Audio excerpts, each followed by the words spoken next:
اور اس کا جنازہ پڑھا دیتا ہے اور لوگ اس زندہ کو دفن کرنے کے لیے قبرستان کی طرف لے کے چلے جاتے ہیں۔ جب وہ مفتی کی حالت دیکھتا ہے تو وہ کہتا ہے کہ میں قاضی کے پاس جاؤں گا جو شام کا مرکزی چیف جسٹس ہے، اس سے جا کے شکایت کروں گا کہ تمہارے شام میں اذان کیسی، تمہارے شام میں جماعت کیسی، تمہارے شام کا مفتی کیسا۔ جب وہ پہنچتا ہے تو چیف جسٹس جو ہے اس کی عدالت لگی ہوئی ہے اور اس کے سامنے قرآن کھلا ہوا ہے اور شراب کا جام پڑا ہوا ہے، اور وہ ایک گھونٹ شراب کا جام پیتا ہے اور قرآن پہ ہاتھ رکھ کے کہتا ہے میں گواہی دیتا ہوں یہ شراب۔ وہ چیخ مارتا ہے، کہتا خدا تم پہ لعنت بھیجے، خدا تم پر اپنا عذاب نازل کرے، کیا کر دیا تم نے اسلام کا، یہ کون سا اسلام ہے۔ وہ شور مچاتا ہے، قاضی کہتا ہے اسے میرے نام لے کر، کیا ہوا تمہیں؟ کہتا میں شام میں پہنچا تو اذان مختلف، جماعت مختلف، مفتی نے زندہ کا جنازہ پڑھایا، تو نے شراب پیتے ہوئے قرآن پہ گواہی دی۔ اسے کہا کیا غلط کیا؟ ابھی بلاتے ہیں، مؤذن کو بلاؤ، اس پیش نماز کو بلاؤ، اس مفتی کو بلاؤ تاکہ اس کے سوال کے جواب دیں۔ مؤذن سے پوچھا جاتا ہے کہ ہاں تو نے اذان یہ کیوں دی؟ مؤذن کہتا ہے کیونکہ ان کا مسجد کا مؤذن چھٹی پہ ہے اور میں مذہب کے اعتبار سے عیسائی ہوں، انہوں نے مجھے کہا اذان دے تو میں نے اپنے عقیدے کے مطابق اذان دی کہ اللہ ہے کہ، لیکن یہ کہتے ہیں کہ محمد اللہ۔ اس نے پیش نماز سے کہا تو اس کے سوال کا جواب دے، تیری ایک ٹانگ مصلی پہ اور دوسری نیچے کیوں تھی؟ اس نے کہا جب وقت نماز ہوا تو میرے بدن کا آدھا حصہ نجس تھا آدھا پاک تھا، نماز کا وقت جا رہا تھا، جو پاک حصہ تھا وہ میں نے مصلی پہ رکھ دیا، جو نجس تھا وہ میں نے نیچے اتار دیا۔ کیا ہوا میرے ساتھ؟ کیا غلط کیا میں نے؟ مفتی سے پوچھا کہ تو نے زندہ کا جنازہ کیوں پڑھایا؟ اس نے کہا 40 لوگوں نے آ کے گواہی دے دی تھی یہ مر چکا ہے اور ایک کہہ رہا تھا کہ میں زندہ ہوں، میں ایک ہی گواہی دیکھتا یا 40 کی گواہی؟ میں نے کثرت کو معتبر سمجھا اور اس کا جنازہ پڑھا۔ اس نے کہا سب کی بات چھوڑ، یہ سب جھوٹ اور فریب ہے، تو بتا تو نے شراب پی کے قرآن پہ گواہی کیوں دی؟ اس نے کہا ایک شخص کو میرے عدالت میں پیش کیا گیا کہ اس کے پاس سے شراب برآمد ہوئی ہے، وہ کہتا شراب نہیں سرکہ ہے، تو میں پی کے بتا رہا تھا کہ یہ شراب۔ جب یہ خبر پہنچی تو وہ دربار میں پہنچا اور دربار میں معاویہ بن ابو سفیان بیٹھا تھا۔ اس نے کہا خدا تم پہ لعنت کرے، تو نے رسول کے اسلام کو کھلونا بنا دیا۔ اس نے کہا کیا ہوا؟ اس نے کہا شام کی اذان بدلی، شام کی جماعت بدلی، شام کے مفتی بدلے، شام کا قاضی بدل گیا۔ معاویہ بن ابو سفیان نے کہکا مار کے کہا جا کے علی کو بتا دینا کہ سوچ کے حملہ کرنا، میرے پاس ایسے مسلمانوں کی کثرت ہے جو میرے کہنے پہ اسلام قبول کر رہے ہیں، ان کے پاس وہ اسلام ہے جو میں نے ان کو دیا ہے۔ جب اسلام کی یہ حالت بن چکی تھی تو اب حسن کیا کرتے ہیں؟ حسن کن سے حکومت مانگتے ہیں؟ حسن کن سے بیعت مانگتے ہیں؟ اور جو امام حسن کے پاس ہیں ان کی حالت کیا ہے؟ 20,000 کا لشکر ہے میرے مولا کے پاس، صرف 20,000 کا لشکر ہے اور سامنے 60,000 کا پہلا دستہ پہنچ گیا ہے۔ امام حسن علیہ السلام عبید اللہ ابن عباس کو 12,000 کا لشکر دے کے بھیجتے ہیں۔ عبید اللہ ابن عباس میدان جنگ میں جاتا ہے، سامنے سے عمر بن عاص آتا ہے اور آ کے کہتا ہے میں 10 لاکھ درہم دیتا ہوں تمہیں، 5 لاکھ موقع پہ، 5 لاکھ کوفے پہنچے گا تو مل جائیں گے، علی کا لشکر چھوڑ دے۔ 20,000 میں سے 12,000 سپاہی لے کے وہ امام حسن کا لشکر 5 لاکھ میں بیچ کے معاویہ کے لشکر میں شامل ہوتا، پیچھے 8,000 بچ گئے امام حسن۔ ان 8,000 میں سے 4,000 وہ ہیں جو امام حسن سے کہہ رہے ہیں کہ ہمیں آپ کی امامت پہ شک ہو رہا ہے کہ کیا ہم حق پہ ہیں یا نہیں ہیں۔ تو اے حسن اگر تو حق پہ نہ ہوا تو معاویہ کی تلوار سے پہلے ہماری تلوار تیری گردن پہ آ جائے۔ صرف چند مخلصین ہیں اور امام حسن علیہ السلام جو ہیں وہ کوفہ سے نکل کے پہنچ چکے ہیں۔ مقام نخیلہ پہ امام حسن کا خیمہ لگا ہوا ہے اور معاویہ کے لشکر سے ایک گروہ، ایک ڈیلیگیشن امام حسن کے پاس آتا ہے اور آ کے کہتا ہے حسن خالی ہو گیا لشکر، چلے گئے تیرے لوگ، سارا تیرا لشکر ہم نے خالی کر دیا، اکیلا رہ گیا ہے۔ اب بھی معاویہ کہتا ہے کہ اب بھی واپس پلٹ جاؤ۔ امام حسن کہتے ہیں تنہا بھی رہ جاؤں گا تو اپنے بھائیوں کے ساتھ میدان میں کھڑا ہوں گا، کبھی بھی ابو سفیان کے بیٹے کو خلیفہ تسلیم نہیں کروں گا۔ یہ امام حسن کے خیمے سے نکل کے جاتے ہیں اور باہر جا کے لوگوں سے کہتے ہیں مبارک ہو، رسول کے بیٹے سے ہمیں یہی امید تھی، اس نے معاویہ کی خلافت کو تسلیم کر لیا۔ یہ جھوٹا مکر کہہ کے چلتے ہیں، اور انہی میں سے جو امام حسن کے لشکر میں لوگ ہیں وہ امام حسن کے خیمے کا گھیراؤ کر لیتے ہیں، اور یہ امام حسن کو کیا کہہ کے سلام کرتے ہیں؟ سلام علیکہ یہ مذلل مومنین، اے مومنین کو ذلیل کرنے والے تمہارے۔ اب امام حسن کے پاس کون بچ جاتا ہے؟ صرف حسن کے بھائی، صرف علی کے بیٹے۔ امام حسن نماز کے لیے مصلی پہ آتے ہیں اور پیچھے نماز پڑھنے والے مصلی کھینچ دھکا دے کے رسول کے بیٹے کو زمین پہ گرایا۔ ایک شخص کا خنجر امام حسن کی ران پہ، یا حسین کی چیخ آتی ہے عباس کو بلاؤ۔ توبہ کے گھر میں مسلم بن عقیل نے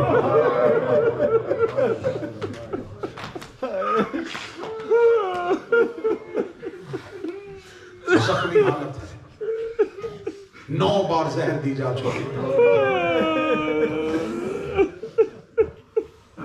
بہت تفصیل مضمون تھا، لیکن کیونکہ حیدریہ بریڈ فورڈ میں بھی آج تابوت ہے، میں دیر کر گیا، بس آخری 5 سے 7 منٹ غربت حسن کا جملہ پڑھا۔ سادات و غیر سادات مجھے معاف کرنا۔ یہ پہلا جنازہ تھا جو تیروں کے بعد گھر واپس آیا۔ تھوڑی دیر کے بعد یہاں پر تابوت برآمد ہوا۔ شیعہ قوم کا وتیرہ ہے کہ جب بھی امام حسن کا تابوت برآمد کرتے ہیں تو یہ امام حسن کے تابوت کی وہی شبیہ لے کے آتے ہیں جو مدینے میں تھا۔ یقیناً جنازے پہ تیر لگے ہوئے ہوں گے۔ 1400 سال کے بعد تابوت پہ تیر دیکھنا آسان ہے، سگی بہن کا بھائی کی میت پہ تیر دیکھنا آسان ہے۔ جب جنازہ پلٹ کے گھر واپس آتا ہے تو جنازے کی حالت کیا ہے؟ جنازہ تیروں سے بھرا ہوا ہے،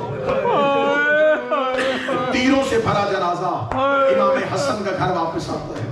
گھر جنازے کا واپس آنا ہوتا ہے کہ علی کی بیٹی اپنی جگہ سے اٹھتی ہے، رو کے کہتی حسین تیرا امتحان کربلا ہے، مدینہ جانے زینب جانے، مدینے میں ہر امتحان زینب نے دیا ہے۔ حسین کی آواز ہے زینب کون سا امتحان؟ رو کے کہتی میں نے ماں کے پہلو میں پٹیاں باندھی ہیں، میں نے باپے کے زخمی سر میں پٹیاں باندھی ہیں، اب حسن جانے اور زینب جانے۔ یہ کہہ کے روتی ہوئی بی بی، میں آخری جملہ پڑھوں گا اسی میں تابوت برآمد ہوا، روتی ہوئی بی بی امام حسن کے جنازے میں بیٹھی ہے۔ جنازے میں بیٹھ کے بی بی نے حسن کے جنازے سے پہلا تیر کھینچا، پہلے تیر کو کھینچنا تھا یا حسین کا ہاتھ بہن کی کلائی پہ آیا۔ آواز ہے زینب تو مستور ہو کے مرد کے جنازے سے تیر کھینچ رہی ہے، تو بہن ہو کے بھائی کے جنازے سے تیر کھینچ رہی ہے۔ رو کے کہتی آج تیر مجھے کھینچنے دے، کل کو بیٹے کے جگر سے پرچی تو کھینچ لینا، اصغر کی گردن سے تیر تو نکال لینا، عباس کی آنکھ سے تیر تو نکال لینا۔ زینب نے حسن کے جنازے سے تیر نکالا، سیدھی قبر رسول پہ آئی، رو کے دی یا رسول اللہ آپ کہا کرتے تھے حسن میرا امیر بیٹا ہے، حسین میرا غریب بیٹا ہے، ایک بار گھر آ اپنے امیر کا جنازہ دیکھ، پھر مجھے بتا تیرے امیر کا جنازہ ایسا ہے تو تیرے غریب کا جنازہ کیسا ہوگا؟ ماتم حسن، ماتم غریب۔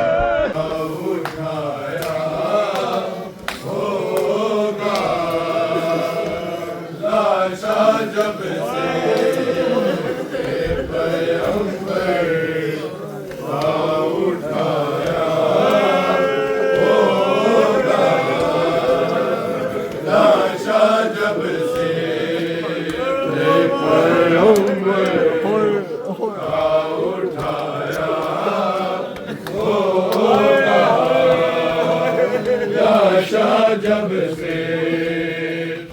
پیغمبر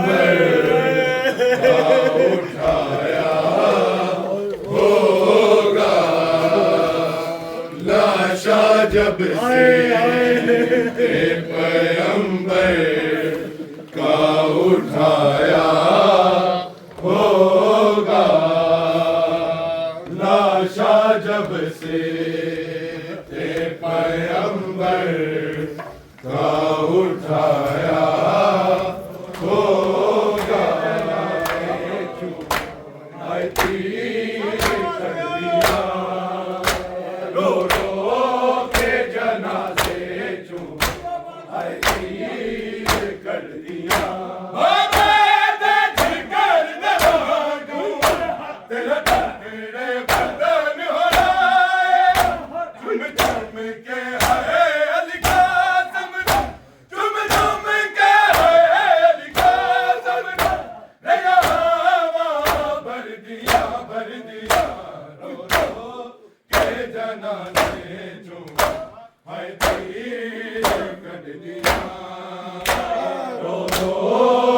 جنازے